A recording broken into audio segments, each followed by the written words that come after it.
실무회담 가동을 위해서 우리 정부가 촉진자 역할을 해야 한다. 이 시점에서 그 점을 강조하셨는데 교수님은 어떻게 보세요? 뭐 거의 다 동의를 하지만 저는 네. 항상 이렇게 말씀하시는 것 중에 한 가지가 조금 부족한 게 있어요. 왜냐하면 비핵화의 의지, 김정은의 비핵화 의지가 있느니 없는 이야기를 많이 하시고 북한이 핵을 포기할 것이냐 이야기를 하는데 우리가 아까 로드맵도 이야기하시고 로드맵을 만들어야 돼요. 그런데 이제 북한이 영변이든 어쨌든 비핵화에 뭐 폐쇄를 하고 불능화를 하고 사찰을 받고 검증을 받고 폐기까지 하는 이 지난한 과정의 로드맵이라는 것은 네. 분명히 그 밑에 사항 조치가 같이 있어야 됩니다. 그러니까 비핵화에 우리가 성시 이 길을 가기 위해서는 또 로드맵을 만들기 위해서는 북한의 비핵화 의지, 김정은이 핵을 포기하게 된 의지도 중요하지만 또 한 가지 트럼프의 의지도 중요하고 상응 조치를 지키겠다. 상응 조치의 어떤 로드맵도 중요해요. 사실은요. 그게 조합이 이루어져야 우리가 로드맵이라고 하고 딜이라고 하는 건데 네. 우리는 항상 지켜볼 때 왜 갑자기 계속적으로 북한의 비핵화 의지만을 이야기하고 있는지 물론 뭐 국민적인 생각이나 이런 것들은 전 충분히 이해합니다. 그게 중요하다면 저 분위기를 하는 건 아니지만 정말 이 길을 풀어 나가기 위해서는 이 두 가지가 맞춰져야 로드맵이란 단어, 딜이라는 단어가 맞춰진다는 것이고요. 그런 측면에서는 탑다운의 문제, 뭐 바텀의 문제, 이 어떤 방식의 문제도 충분히 있습니다만은 정말 진정한 문제는 결국은 신뢰와 진정성의 문제라고 봐요. 이게 어떤 회담의 방식이나 이런 것보다는 결국은 그 의지를 어떻게 믿느냐의 문제거든요. 김정은이 이야기했던 북한의 어떤 비핵화 의지를 어떻게 믿고 있느냐. 너가 날 믿게 해줘라는 게 아니라 일단 어떤 믿음을 갖고 있고 진정성을 갖고 다가섰느냐 이 문제가 전 중요하다고 보는데 일단 어떻게 놓고 보면 상대방한테 지금 나오고 있는 모습은 네가 먼저 해라는 거거든요. 네. 결국 이거는 뭐냐면 미국이 갖고 있는 또 강대국이 갖고 있는 양보와 굴복의 유혹이라고 봐요.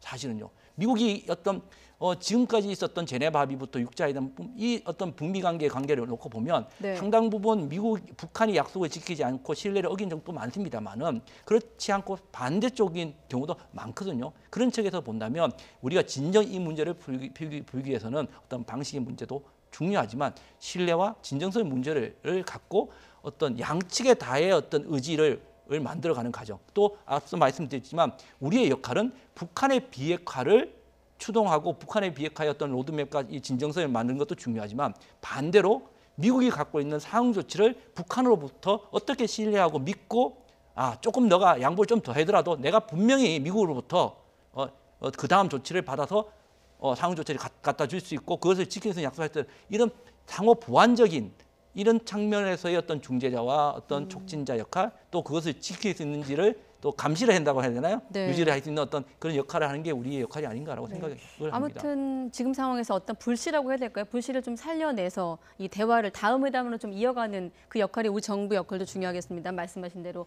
두 양국 간의 북미 간의 신뢰, 진정성 이 부분이 좀 중요한 대목인데 오늘 기자회견에서 나온 단어 중에 혹시 우리가 좀 불씨를 살릴 수 있는 대목이 있다면 일단 매우 생산적인 시간을 같이 보냈다 이런 표현이 나왔거든요. 어떤 측면에서 생산적인 표현이 나왔을까요? 사실은 외교 협상에서 생산적이라는 거는 거의 기본 라인이죠. 왜냐하면 외교적 레토릭이고 상대국을 배려하고 그렇기 때문에 외교적 수사로서의 생산적, 프로덕티브하다는 것은 네. 어느 정도 뭐 대화가 진행되면은 다 프로덕티브하다고 합니다. 따라서 그 말 그대로를 저는 믿진 않는데 다만 저는 협상의 의미에서 오늘 상당히 오랜 시간을 토의했어요. 작년 6월 12일 싱가포르 정상회담의 형식적인 대화와 달리 이번에는 확대 정상회담이 거의 뭐 서너 시간 이상 지속되면서 서로가 원하는 부분을 다 확인한 것 같아요. 그렇기 때문에 정말 생산적이었다고 봐요. 협상이라는 건 어느 정도 합의가 이루어지는 것도 의미가 있겠지만 합의가 이루어지는 전 단계에서 상대방의 진정한 의미가 무엇이고 그런 사실관계를 확인하는 것도 엄청난 의미는 있다. 그런 측면에서 생산적이었다고 보고요. 네. 제가 이렇게 보는 이번 협상의 의미 있는 부분은 결국 서로가 무엇을 원하는지를 확실히 정상 수준에서 알았다는 거예요. 트럼프 대통령은 사실 뭐 트럼프 대통령을 낮게 평가하는 건 아니지만 북한 핵 문제에 있어서 철저한 준비를 하지 않았다고 봐요. 그게 나타난 것이 작년 6.12 싱가포르 정상회담이죠. 이번과 같은 경우에도 뭐 얼마나 준비했는지 모르겠지만 네. 그런데 김정은 위원장과 대화를 하면서 김정은 위원장의 의지와 뜻과 어떻게 보면 협상 방식을 파악하고 있는 것 같아요. 트럼프 대통령은 또 장점도 있는 사람이에요. 뭐냐? 워낙 부동산 거래를 많이 해보니까 상대를 다루는 법을 알아요. 이번에 아마 김정은 위원장에게 한번 충격을 줘야겠다는 의지를 가지고 아마 이렇게 합의를 안 하고 나와버린 것 같아요. 그럼 다음 단계 협상은 서로가 서로를 조금 더 잘하는 관계에서 그렇다면 다음 단계 협상에서 김정은 위원장이 트럼프 대통령을 만날 때는 무언가 서로가 합의할 수 있는 수준을 이해한 다음에 오는 거죠. 네. 그런 의미에서 생산적인 대화는 했다. 다만 풀어갈 것들이 워낙 많아서 이제는 보다 실질적인 실무 협상을 해야 되는 거고 네. 전반적인 로드맵 부분에 조금 더 중점을 뒀으면 하는 바람이 있습니다. 좀 불씨를 살릴 수 있는 대목, 어느 대목이라고 교수님은 좀 보세요? 저는 사실 이제 앞서 제가 리셋 이야기를 했지만 그 네. 리셋 시점은 저도 뭐 우리 신범철 교수님께서 이야기하셨지만 그 지난 6월달 이전으로 돌아가는 것은 전 적절치 않다고 보고 있고요. 사실 지금 이 지점 오늘 2월 28일이라는 이 지점에 멈추어 있으면 된다고 생각합니다. 그런 지점에서 오늘 이제 기자회견을 해보면 지금까지 해오던 노력들, 네. 그다음에 지금까지 해온 모든 어떤 것들이 모두 긍정적이고 상당히 건설적이고 좋은 결과들을 가져왔다라는 평가하는 부분이 저는 의미가 있었다고 보고 있고요. 예. 그래서 지금까지가 뒤로 돌아가지 않는 거죠. 그리고 또 한 가지 저는 의미를 부여하고 싶은 것이 트럼프가 이런 얘기를 했습니다. 김정은 위원장이 더 이상 핵미사일을 핵실험을 안 하고 하지 않고 미사일 발사하지 않을 것이다라는 이야기를 했거든요. 그러면서 또 기자 질문에 추가적인 어떤 그 제재를 강화하지 않겠다라고 이야기한 부분은 이 부분에서 소위 말해서 뒤로 돌아가지 않겠다는 거죠. 이거 2016년 11월 29일 북한이 화성 15형을 발사했을 그 당시죠.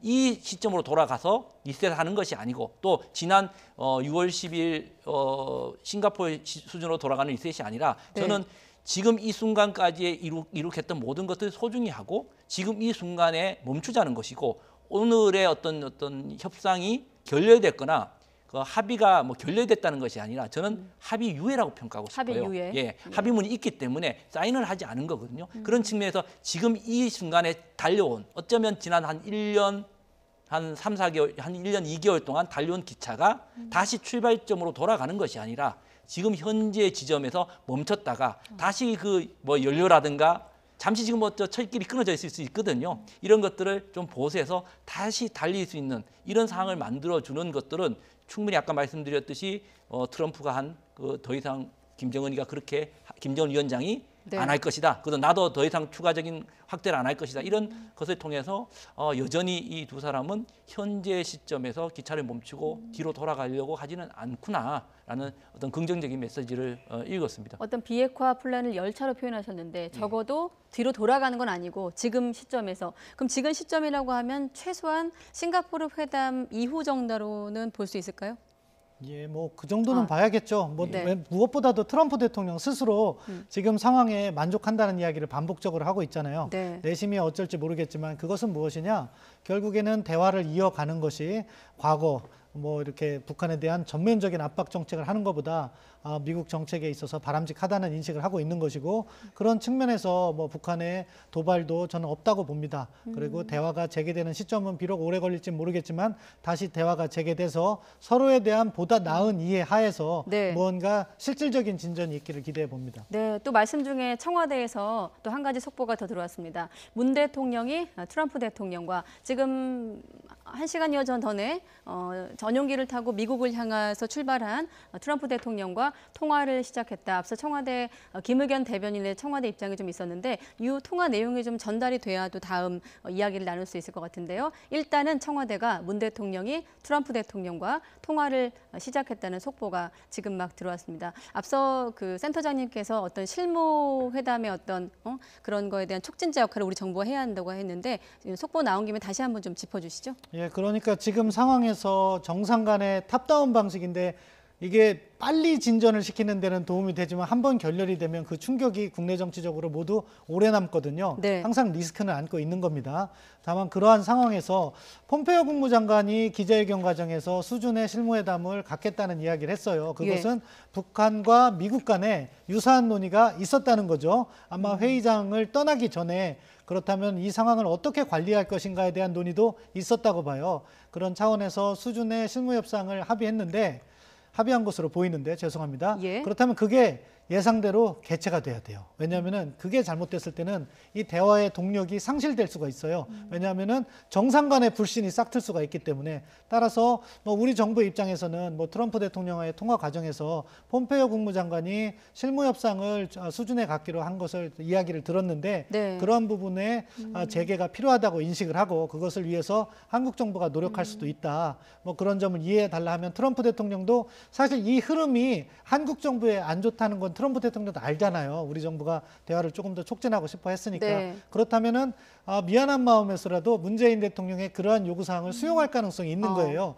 그럼 대통령이 수용하면 또 그 밑에 국무장관이나 실무자 차원에서는 그걸 또 이행하게 돼요. 그렇기 때문에 이번 정상 통화에서 우리 정부의 뜻이 수준의 실무협상 재개를 필요로 한다면 네. 그 부분을 언급하시고 트럼프 대통령의 동의를 얻어내서 다음 단계로 넘어가는 그러한 지혜는 필요하다. 그렇게 네. 생각합니다. 자, 통화를 시작했다는 속보가 들어왔는데 우리 교수님께서는 지금 이 시점에서 문 대통령과 트럼프 대통령의 통화 내용 어떻게 좀 추측할 수 있을까요? 뭐 대통령께서 이제 여러 가지 그 사항을 좀 잘 들으시고 네. 그에 대한 그 어떤 뭐랄까요 평가와 함께 또 우리가 어떤 역할을 할 것인가 이야기를 할 것 같습니다. 근데 저는 이제 우리 신범철 센터장께서 말씀하신 거에 부과해서 우리가 저는 한 4가지 정도의 어떤 역할이 필요하다고 봅니다. 이 북미 관계에 있어서 예. 가장 중요한 것은 우선적으로 이제 우리가 당사자라는 거죠. 사실은요. 이게 남북 문제뿐만 아니라 이 북미 관계에 벌어지고 있는 비핵화 문제라든가 평화 체제 문제 이런 것들이 결코 남의 문제가 아니고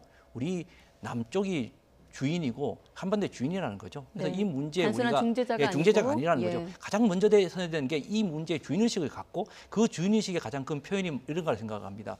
뭐 그게 잘 됐네 못 됐네 떠나서 지난번에 가기 전에 트럼프 대통령과 전화를 하면서 일면 그 역할을 우리가 하겠다. 뭐 경제적인 협력이나 이런 걸 통해서 뭐 부담을 우리가 지겠다. 이렇게 한 것은 뭐 상당 부분 어떤 우리가 이 역할론으로서의 어떤 주인의식을 갖고 적극적으로 나가고 있다고 생각하고요. 네. 그런 측면에서 필요한 것이 어떤 역할에서 어떤 주도할 수 있는 자신의 어떤 주인으로서 역할이 필요하고 두 번째 중재자 역할이 분명히 필요하겠죠. 일단 뭐 같은 말이겠지만 단순히 중재자 역할뿐만 아니라 네. 이 중재하는 거라 지금 아까 제가 이제 기차로 표현을 드렸는데 이 기차 같은 경우에 이제 중간에 끊어졌지 않습니까? 지금 그러면 이게 더 달릴 수 있도록 필요한 연료를 준다든가 앞에 뭐 무너진 다리를 보수한다든가 이 앞에 길을 갈 수 있는 어떤 촉진자, 견인할 수 있는 견인자적인 역할을 우리가 또 해야 된다고 생각하는 거죠. 그래서 이런 견인자 역할이 또 촉진자적인 역할이 필요하고요. 네. 정말 마지막으로 중요한 것이 저는요 보장자의 역할이라고 생각을 해요.